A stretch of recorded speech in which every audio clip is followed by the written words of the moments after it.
Everybody, I'm going to start out by taking these off. I'm getting some kind of weird interference. It's this annoying buzzing. So, I've been wanting to make this video for a very long time, and I feel like today I just kind of have my thoughts in order enough to actually do it right. So, here we go. I hate the term, but Gucci gear. Oftentimes people refer to this general stuff as Gucci gear on platforms like 4chan, Reddit, Instagram, probably Facebook. And I've been a part of a lot of those discussions and groups for a very long time. So here's my take on all this stuff. To start off, talk about what I'm actually wearing. First off, what am I talking about? Spiritus Microfight chest rig with a sack, except in my case, this is a knockoff. I'm gonna catch hell for that. Inside the sack, we have a standard IFAC refill, tourniquet on the bottom, tourniquet up here as well. In the chest rig, 2 magazines for my sidearm, 4 magazines for my primary. In the admin portion, I have a flashlight, like spare flashlight, because headlamp, Leatherman, extra batteries, compass. We also have shooting glasses that were just issued to me. Not Oakley's, not that cool. I have a sidearm, just an IWI Jericho in an Orpaz holster mounted on a rigger's belt. Then I have a Magpul MS3 sling, which is just a single or 2-point sling, as well as a SIG Remio 5 on my PSA AKV, which I will also catch hell for. Uniform is a Cry Precision G3, or maybe it's a G2 field shirt, issued OCP pants, and then Basque Canyon lands on my feet. And then lastly, I've got a Mystery Ranch pack. I can't remember the exact model. I think it's the In and Out pack, actually. It's basically just a survival pack. It's got like shelter, food, water, water procurement, food procurement, fire starting, medical, warmies, signaling, navigation, basically just the stuff that you would want if you were lost in the woods. I'm not sure if I mentioned this or not, but I've also got Walker's razors up here, Electronic Gear Pro. They're awesome. So that's kind of your, it would be considered by many people to be kind of your most basic loadout, with plenty of room for improvement. Those improvements would often be extra magazines for my primary in STAC Kiwis, a plate carrier, specifically the Cry JPC, Cry, is it L something? It's another one of their plate carriers, or Spiritus LV119, which would have Heskos in it, which are ceramic level 4 bulletproof plates or armor plates, whatever, front, back, and sides. People would also recommend I get a Ops Core or Team Wendy high cut bump helmet with some kind of night vision on it, whether it's Gen 3 or 4 or whatever the newest one is. Also suggest that I get a full Cry combat uniform, and then either Merrill Moabs, Loa Zephyrs, or Salomon Quest 4Ds.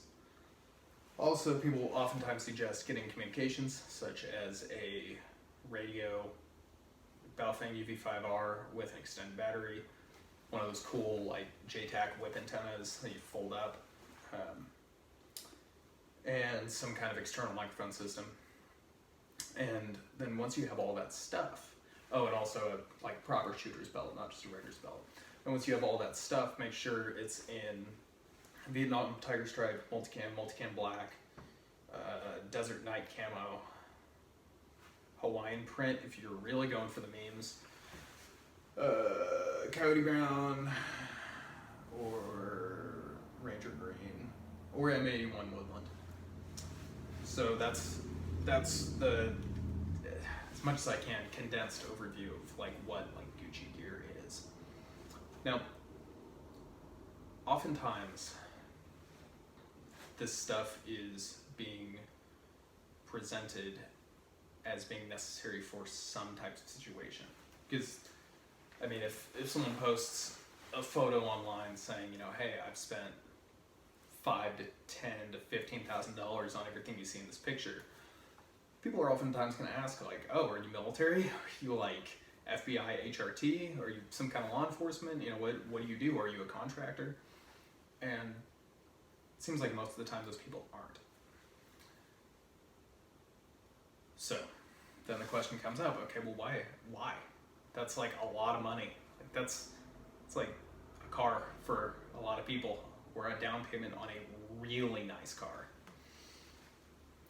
depending on how much you spend.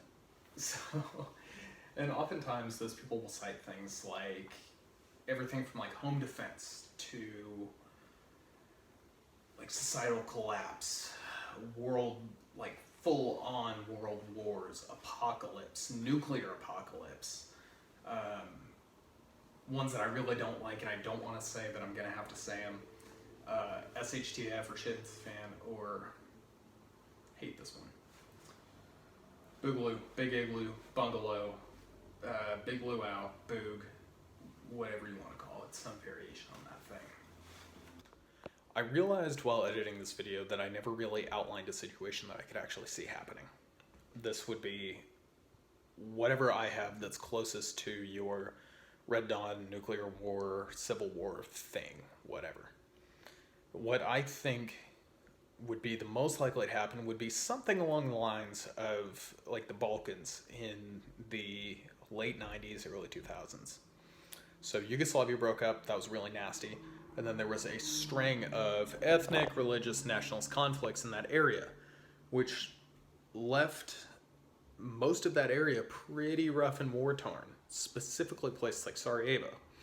Now, I've met people who have lived through that, they've lived there, and I've also read a lot about that, and read a lot of first-hand accounts. And my takeaway is that in that situation, there were some parts of the cities or the countryside that were so dangerous that people tried not to go there at all. Places that were dubbed things like Sniper Alley, or a place that were super heavily mined and are still heavily mined to this day. So what happened was a lot of people were stuck just trying not to leave the house at all. A lot of people ended up not really being able to leave their neighborhood for a long time, months if not years, just because if you were the wrong religion or wrong ethnicity or whatever, you could just be killed for being in the wrong neighborhood. I mean, that's just kind of how it was. So people ended up staying home and kind of forming neighborhood watches and stuff like that. But, you know, occasionally you would need medicine for someone, or you would run out of some type of supply that you wouldn't be able to make or scavenge, which would lead to you needing to travel.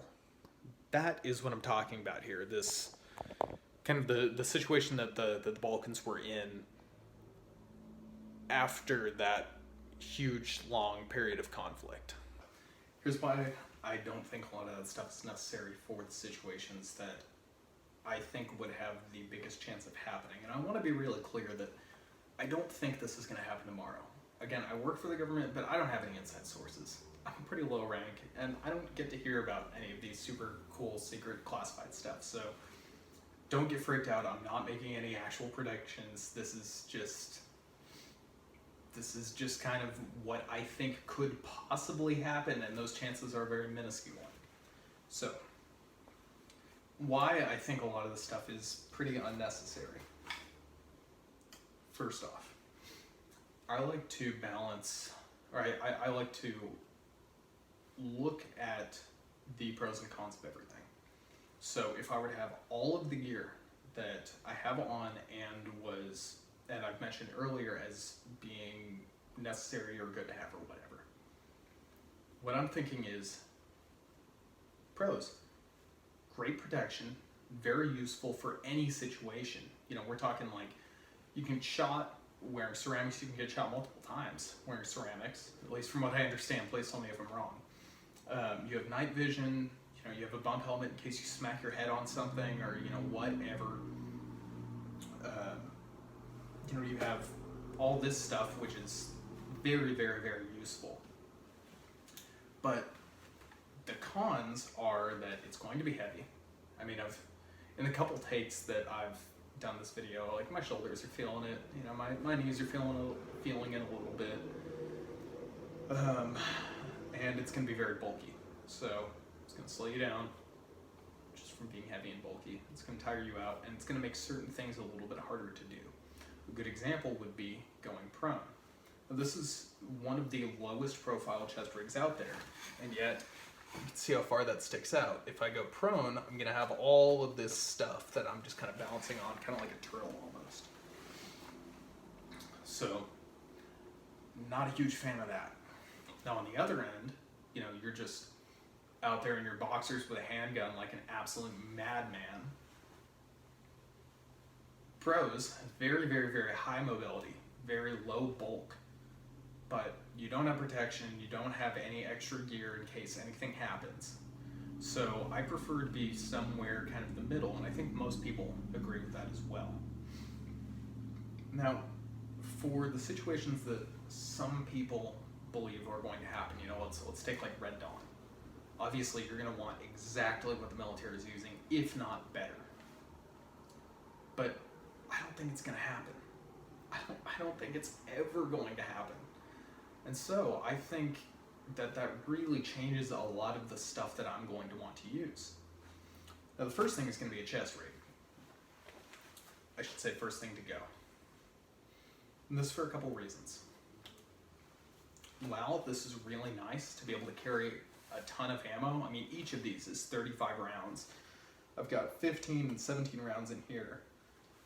That's a lot of ammo. That's a good fighting load. And I mean, I'm sure people could say, oh yeah, but you have 2 9mm. So, you know, you put all that ammo into one person, you know, maybe it'll hurt him a little bit.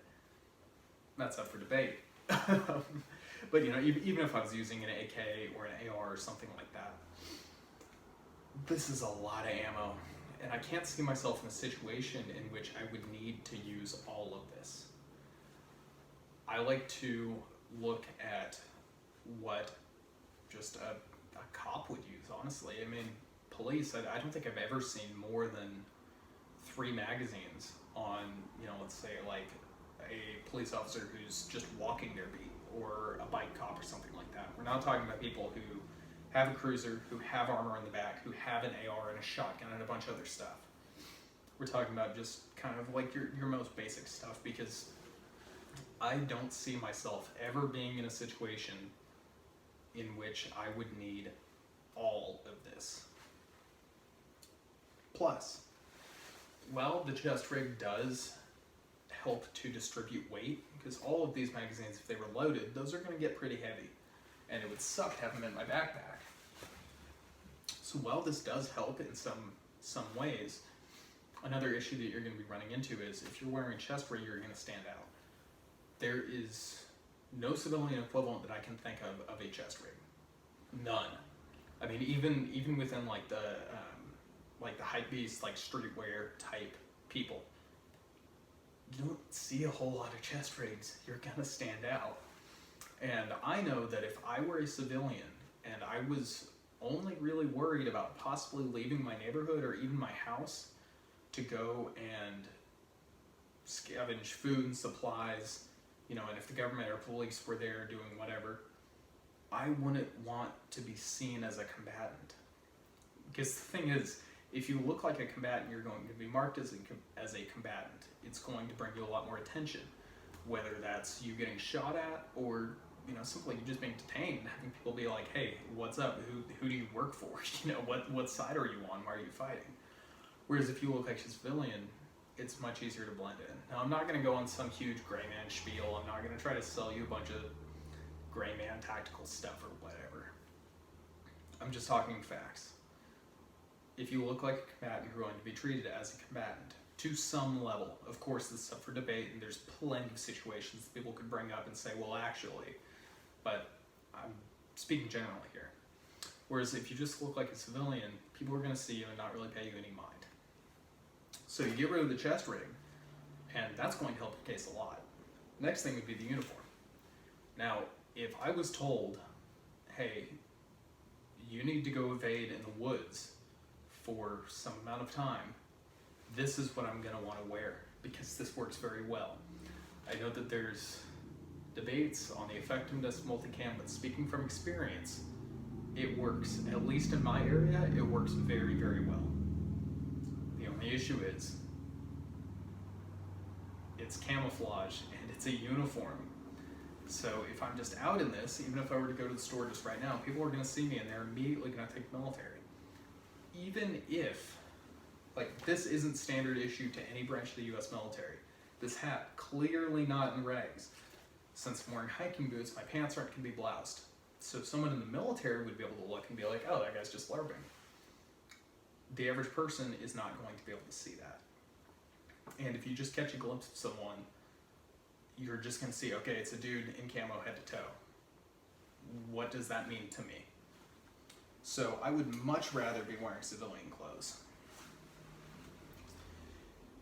Now, there's some things here that I think are great and that should be incorporated into every setup. That would be like extra magazines, definitely a handgun, optional, you know, again, kind of depending on what you're doing.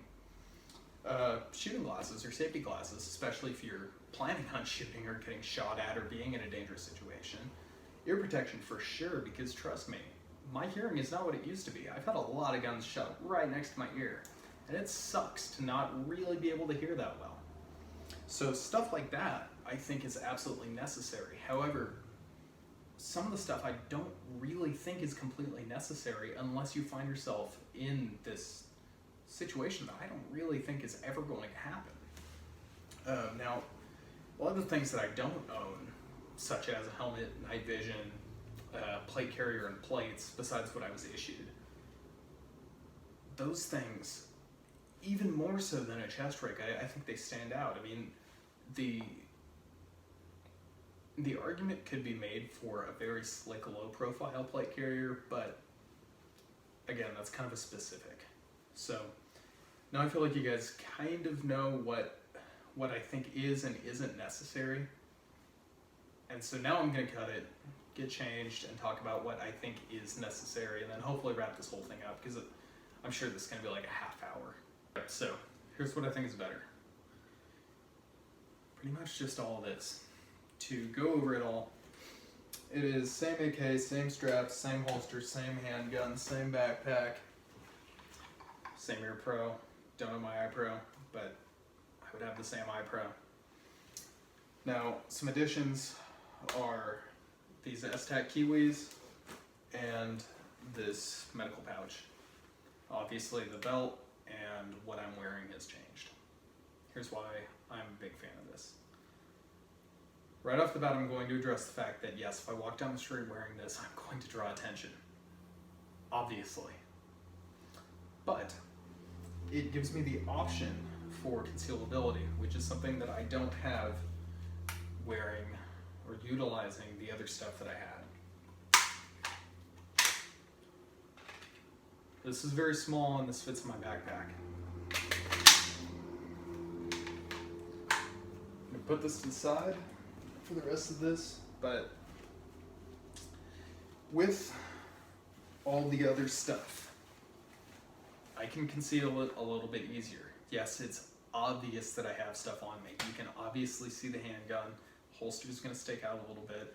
You can obviously see the mag pouches. Yes, that's clear.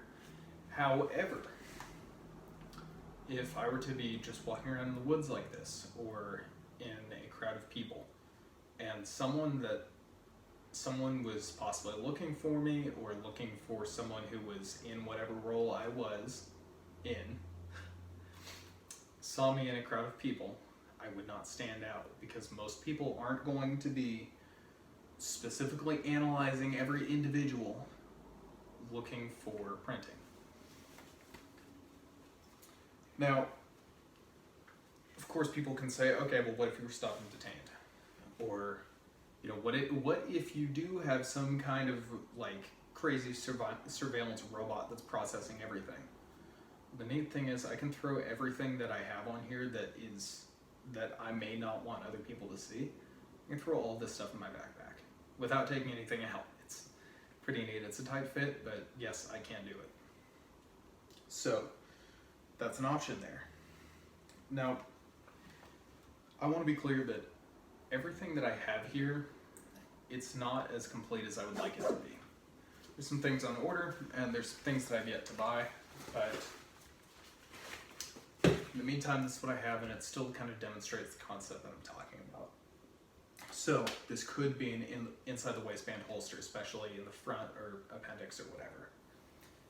These guys could go in my pockets, either in my change pocket, because these pants do that, or in my front pockets, whatever. My medical could be moved around. You know, yes, people will say like, oh, you know, if you're sitting in a car, it's going to give you lower back issues or whatever. It's going to be uncomfortable. That's fine. I can still move it around. But my point here is, if you're using a belt-based system, it makes it so much easier to not look like you are the kind of person who is in some kind of firearms engagement. Especially if you have like an inner belt, outer belt combo or something like that. With your outer belt, or with that, you know, I'm talking about like hook and loop Velcro, two different belts, they just come together, whatever. It's really easy to just take that outer belt off, throw it in your backpack, and then you look like a totally normal person. Now, again, I'm stressing this so much because the situations that I'm talking about are not the ones in which everyone's kicking in doors and shooting each other and stealing all their stuff. It's not a full-on, like, weird second American Revolution or second Civil War or something like that. I'm talking about what I think the chances, that sentence totally fell apart. I'm talking about a situation that I could see happening a little bit more than all of the others that have been presented. It's a more realistic situation. And again, in those situations, I don't want to look like somebody who's got a gun or who's armed or who has training or anything like that. I just want to look like a totally normal person. Which I guess is that whole gray man thing, but I want to be clear that I'm not trying to push this whole like gray man thing is better or whatever, because it's give or take and it's a topic for another video. So, also totally forgot to mention, so with my primary, that AK, I've got 35 rounds in the mag, one in the chamber, and while I don't think I would ever be in a situation in which that is not enough, I can still have another mag in this other pocket in my pants, which does kind of bring up one of the cons of this. You have a lack of retention and ease of access, kind of depending. So, with the chest rig, all of your stuff is right there, unless you're laying down flat on the ground with something between here and your face, you will be able to get to your mags real easily. With this placement, not so easily. Plus, and I think the most important thing here is the retention. If I fall down the stairs with a loaded mag in my back pocket, it's probably going to come out. If I'm running with a loaded mag in my back pocket, it might come out. That is definitely one of the downsides, whereas with the chest rig with the elastic inserts, you can do a lot of stuff and your mags are probably going to stay in. But this is one of those pros versus cons thing. I think that while my stuff is a little bit harder to get to and less secure, I would much rather have it be that way and still be able to look completely normal than have it be very clear what I'm doing. So, to kind of wrap it up, I would say that if you are looking at buying some kind of like preparedness gear, you're going to want eye pro, ear pro, obviously. And then I would recommend that you get a really good shooter's belt, whether that's kind of a lower profile one like Blue Alpha Gear or an S-Tac, or if you get a bigger one with more padding and molly, whatever, that is what I would recommend at least starting out with, because that will meet your needs. Get pouches for your backup handgun mags, 1 to 2. Get pouches for magazines for your primary, which would be probably at least 2. Get an IFAK or some kind of way to carry your medical, and get a dump pouch. And then as long as you have street clothes, you will be okay. You can kind of tailor it from there. If you want to add in some more like survival stuff or whatever, then you know that's totally cool. You can do it. But I think that that is the best starting point. And I think when it comes to like gear for some kind of big crazy collapse, I think that is more so the way to go. You get much more, or I should say much less strain on your body from carrying extra stuff that you may or may not need. You get much more concealability, and to me it's a lot more comfortable. Because seriously, I've worn chest rigs for a long time, and I've worn plates for long periods of time. It gets really uncomfortable after a long day. It sucks. Whereas a belt, yes, you're gonna feel it on your hips. Ask any cop, it sucks. But I would much rather have my stuff on a belt instead of in a chest rig. And so now, kind of setting that aside, I'd like to finish this out by talking about the whole Gucci gear thing. I'm just going to be straight. I think a lot of people talking about why they have all this stuff for these scenarios. Honestly, I think it's kind of just justifying a LARP in most cases. Now, to be clear, there's some people who are into that Gucci gear stuff who are active duty military. There's some people who are those cool guys, and when they post pictures that are just full of like Cry and Spiritus and Haley and all that other stuff, that's literally just what they wear to work. If that's the case, that's super cool. That's awesome. I'm actually pretty jealous because I don't have a cool job like that. But I think the majority of these people kind of treat the gear, ironically, like those hype beast type people or streetwear type people treat things from like Gucci, Louis Vuitton, what are some of the other ones? Supreme is the big one, and other brands like that, Babe, whatever, where it's really just brand whoring, where a lot of it is just like look, I have this limited edition item from this brand, you know, like check out my Supreme t-shirt or my Supreme hoodie, you know, look at my Yeezys, whatever. And I've never really gotten that. I think it's kind of ironic that people call it Gucci gear because of this fact that, you know, if you buy a $50 Supreme t-shirt, just a normal ring spun cotton t-shirt with a Supreme logo on it for $50, I can understand why that is $50 and why people spend that money on it, but I want it myself because I can buy a cooler t-shirt for much less, or I can just make it myself. And I think that same idea applies to a lot of these things. This like, oh, if you don't own a chest rig from Spirit, if it's like a knockoff, I don't know, like using something that I own for an example. Go, if you own a knockoff chest rig, you know, it's garbage, you don't get your clout points or whatever. You know, or like, oh, if you use AR-500 plates versus HESCO plates, which I never recommend anyone uses AR-500 plates for the record, but for the example, you know, like, oh, you get less clout points or cool guy points or whatever. I think that's really all it is. It's this kind of like cool guy club type thing, and that's fine and dandy.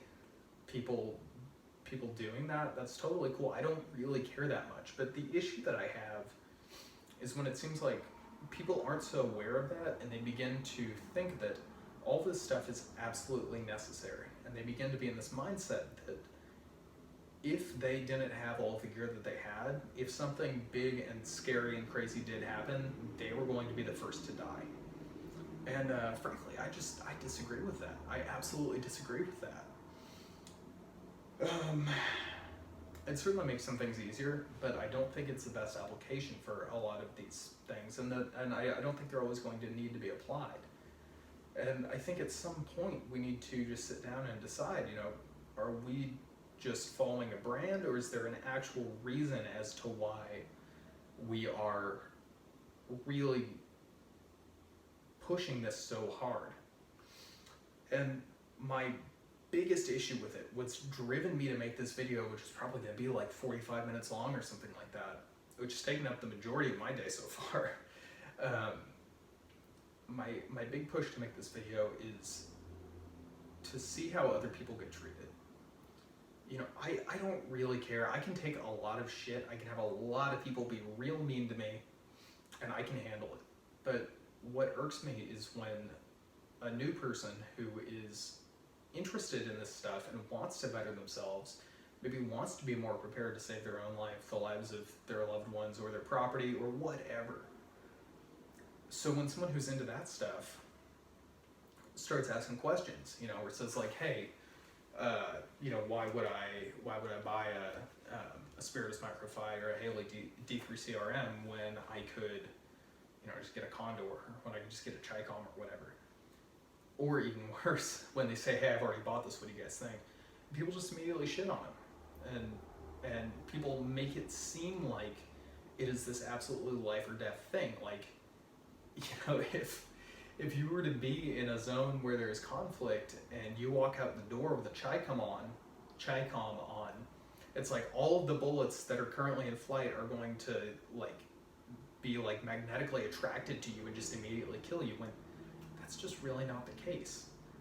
Now, I want to be clear, is a Haley or a Spiritus going to hold up better than a Condor or a Chicom or something like that? Yeah, absolutely, hands down, absolutely. But I think it's up to the individual to choose what is necessary and what's appropriate for what they expect to happen, as well as the level of their training. And it just makes me kind of sad to see a lot of individuals just being dicks to people for these reasons that I don't think are very well thought out and very well supported. So, yeah, I guess to kind of finish it up,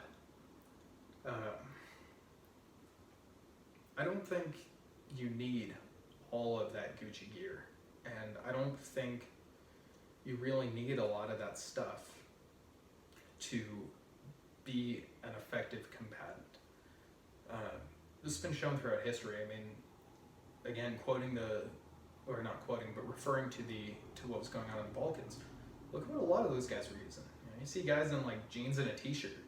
You know, maybe they have an extra mag for their AK stuck in their jeans pocket, and that's it. And those guys were plenty effective. So I think the Gucci gear people tend to exaggerate those things almost to a point of just insanity, where you know that's really not the case. So I don't think you need all that stuff. If you want to get into it, that's totally cool. If you want to LARP, if you want to go out on the range and run drills looking exactly like a PJ or a JTAC or a Ranger or a SEAL, by all means, do it. That's totally cool. Like, hey man, I'm always going to support everybody who's in a positive and healthy pursuit of their hobby.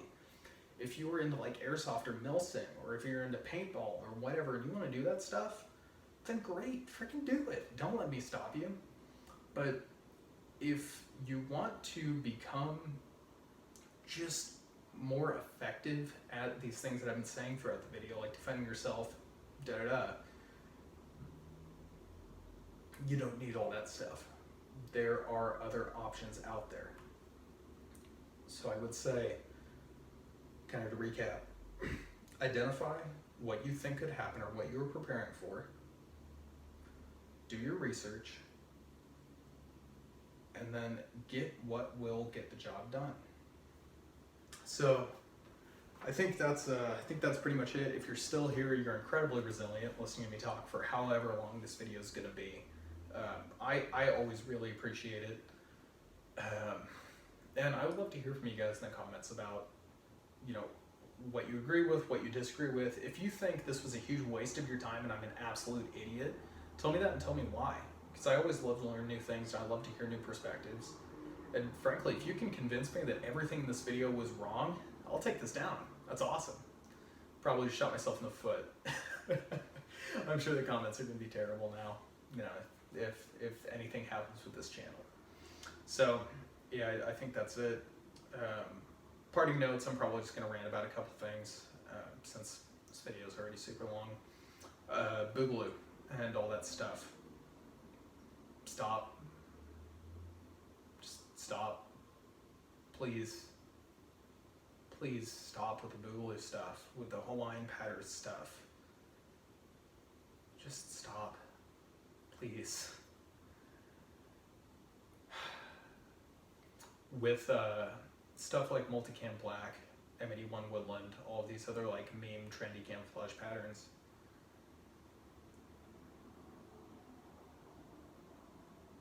Ask yourself how effective it's going to be. Try it out and see if it works. I personally have seen M81 do pretty poorly in a couple of environments. I'm not a fan of it. I would not wear it unless I had to. Multicam black. There's a reason why we don't have night camouflage. Desert night, super cool. I have nothing bad to say about that one. I actually really like that one. I think it's neat. Not as effective as others, but I still think it's pretty neat. Yeah, Hawaiian pattern stuff. Why? Why? And lastly, Vietnam Tiger Stripe. Again, I've seen it used in the field, not very effective. So, yeah, that's that. Yeah, and come to think of it, I think that's pretty much everything that's actually irked me over the course of this video. So, yeah, if you're still here, I really appreciate it. Thank you very much, and yeah, I look forward to some good discourse. Take care, guys.